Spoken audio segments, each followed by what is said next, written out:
ಇವತ್ತಿನ ವಿಡಿಯೋದಲ್ಲಿ ಖಾರವಾಗಿ ಹಾಗೆ ಸ್ವೀಟಾಗಿ ಸ್ಪೈಸಿಯಾಗಿ ಒಂದು ಚಿಕನ್ ಚಿಲ್ಲಿ ಮಾಡೋ ವಿಧಾನವನ್ನು ತೋರಿಸ್ಕೊಡ್ತಾ ಇದ್ದೀನಿ. ಚೈನೀಸ್ ಸ್ಟೈಲಲ್ಲಿ ಯಾವ ರೀತಿ ಮಾಡ್ತಾರೆ ಅದು ಸೇಮ್ ಅದೇ ರೀತಿ ನೀವು ಮಾಡ್ಬೋದು.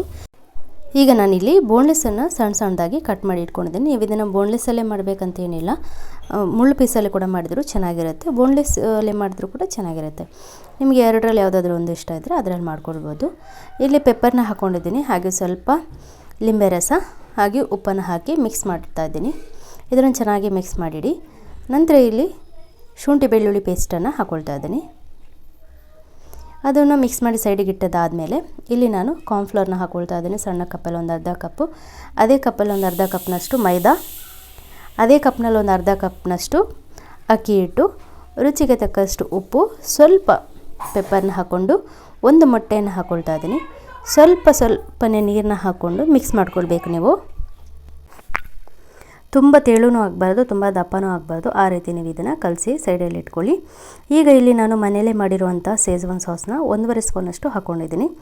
ನಂತರ ಇಲ್ಲಿ ಟೊಮೆಟೊ ಸಾಸ್ ಮತ್ತು ಚಿಲ್ಲಿ ಸಾಸ್ ಎರಡನ್ನೂ ಮಿಕ್ಸ್ ಮಾಡಿ ಹಾಕ್ಕೊಳ್ತಾ ಇದ್ದೀನಿ. ನಂತರ ಇದಕ್ಕೆ ಸ್ವಲ್ಪ ಸೋಯಾ ಸಾಸ್ನ ಹಾಕ್ಕೊಳ್ತಾ ಇದ್ದೀನಿ. ಈಗ ಇಲ್ಲಿ ಸ್ವಲ್ಪ ಜೇನನ್ನು ಹಾಕ್ಕೊಳ್ತಿದ್ದೀನಿ, ಅಂದರೆ ಹನಿಯನ್ನು ಹಾಕ್ಕೊಳ್ತಾ ಇದ್ದೀನಿ. ಇದಾದಮೇಲೆ ಈ ಮಸಾಲ ಪುಡಿ ಒಂದು ಸ್ವಲ್ಪ ಹಾಕ್ಕೊಳ್ಳಿ ಸಾಕು. ಇದರಲ್ಲಿ ಉಪ್ಪು ಖಾರ ಎಲ್ಲ ಇರುತ್ತೆ, ಒಂದು ಸ್ವಲ್ಪ ಹಾಕ್ಕೊಂಡ್ರೆ ಸಾಕು, ಒಂದು ಅರ್ಧ ಸ್ಪೂನ್ನಷ್ಟು. ಈಗ ಇದನ್ನು ಚೆನ್ನಾಗಿ ಮಿಕ್ಸ್ ಮಾಡ್ಕೊಳ್ಳಿ.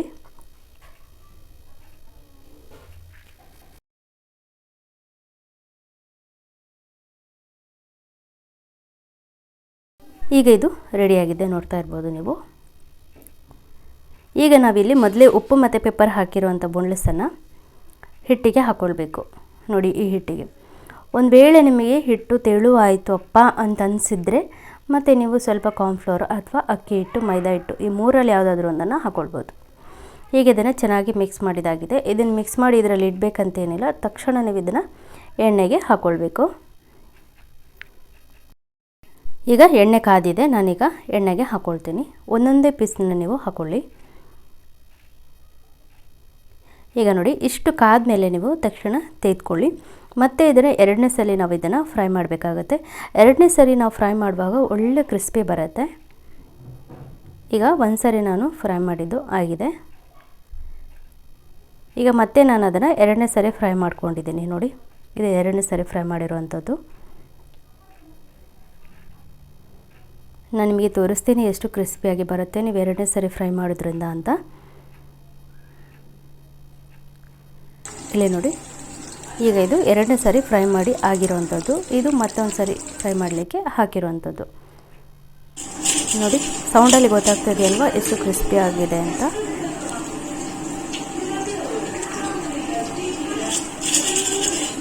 ನೀವು ಎರಡನೇ ಸರಿ ಫ್ರೈ ಮಾಡಿದರೆ ಮಾತ್ರ ಸ್ವಲ್ಪ ಕ್ರಿಸ್ಪಿ ಚೆನ್ನಾಗಿ ಬರುತ್ತೆ. ಒಂದೇ ಸರಿ ನೀವು ಫ್ರೈ ಮಾಡಿದರೆ ಅಷ್ಟು ಕ್ರಿಸ್ಪಿ ಬರಲ್ಲ. ನೀವು ಒಂದೇ ಸರಿ ಈ ಥರ ಫ್ರೈ ಮಾಡ್ಕೊಳ್ತೀನಿ ಅಂದರೂ ಹಾಗೂ ಮಾಡ್ಕೊಳ್ಬೋದು.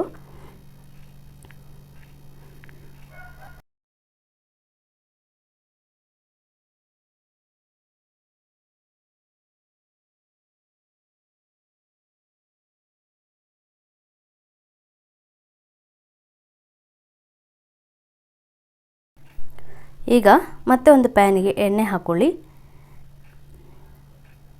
ಸ್ವಲ್ಪ ಬೆಳ್ಳುಳ್ಳಿ, ಅಂದರೆ ಸ್ವಲ್ಪ ಚೈನೀಸಿಗೆ ಎಲ್ಲದಕ್ಕೂ ಸ್ವಲ್ಪ ಬೆಳ್ಳುಳ್ಳಿ ಜಾಸ್ತಿನೇ ಇರುತ್ತೆ. ಬೆಳ್ಳುಳ್ಳಿ ಹಾಕ್ಕೊಂಡಿದ್ದೀನಿ, ಸ್ವಲ್ಪ ಜಾಸ್ತಿನೇ ಬೆಳ್ಳುಳ್ಳಿನ ಹಾಕ್ಕೊಂಡಿದ್ದೀನಿ. ಒಂದು ಸ್ವಲ್ಪ ಕಾಯಿ ಮೆಣಸನ್ನು ಹಾಕ್ಕೊಂಡಿದ್ದೀನಿ. ಈಗ ನಾವು ಏನು ಮಿಕ್ಸ್ ಮಾಡಿ ಇಟ್ಕೊಂಡಿದ್ವಿ ಸಾಸ್, ಅದನ್ನು ಇದಕ್ಕೆ ಹಾಕ್ಕೊಳ್ಬೇಕು.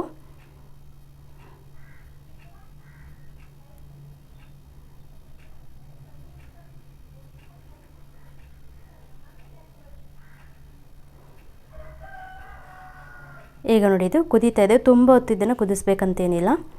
ಈಗ ಇದಕ್ಕೆ 1.5 ಸ್ಪೂನಷ್ಟು ಕಾರ್ನ್ಫ್ಲೋರ್ನ ಹಾಕ್ಕೊಳ್ತಾ ಇದ್ದೀನಿ. ಸಣ್ಣ ಸ್ಪೂನಲ್ಲಿ 1.5 ಸ್ಪೂನಷ್ಟು ಕಾರ್ನ್ಫ್ಲೋರ್ನ ಹಾಕ್ಕೊಂಡು ಸ್ವಲ್ಪ ನೀರನ್ನ ಹಾಕಿ ಮಿಕ್ಸ್ ಮಾಡ್ಕೊಳ್ಳಿ. ಚೆನ್ನಾಗಿ ಗಂಟು ಇಲ್ದಂಗೆ ಚೆನ್ನಾಗಿ ಮಿಕ್ಸ್ ಮಾಡ್ಕೊಳ್ಳಿ.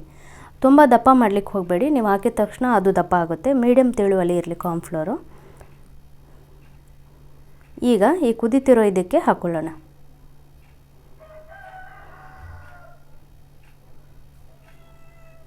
ನೋಡಿ, ಚೆನ್ನಾಗಿ ಕಾಣ್ತಿದೆ ಅಲ್ವಾ ಕಲರು.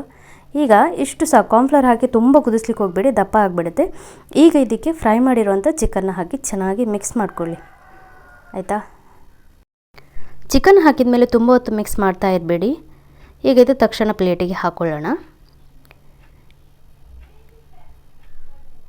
ಈಗ ಇದಕ್ಕೆ ಸ್ವಲ್ಪ ಫ್ರೈ ಮಾಡಿರೋವಂಥ ಎಳ್ಳನ್ನು ಹಾಕ್ಕೊಂಡಿದ್ದೀನಿ. ಇಷ್ಟ ಆದರೆ ಸ್ಪೈಸಿಯಾಗಿ, ಸ್ವೀಟಾಗಿ, ಖಾರವಾಗಿ ಚಿಲ್ಲಿ ರೆಡಿಯಾಗಿದೆ. ನೋಡ್ತಾ ಇದ್ದೀರಲ್ಲ, ಇಷ್ಟ ಆದರೆ ಲೈಕ್ ಮತ್ತು ಶೇರ್, ಸಬ್ಸ್ಕ್ರೈಬ್ ಮಾಡೋದನ್ನು ಮರಿಬೇಡಿ.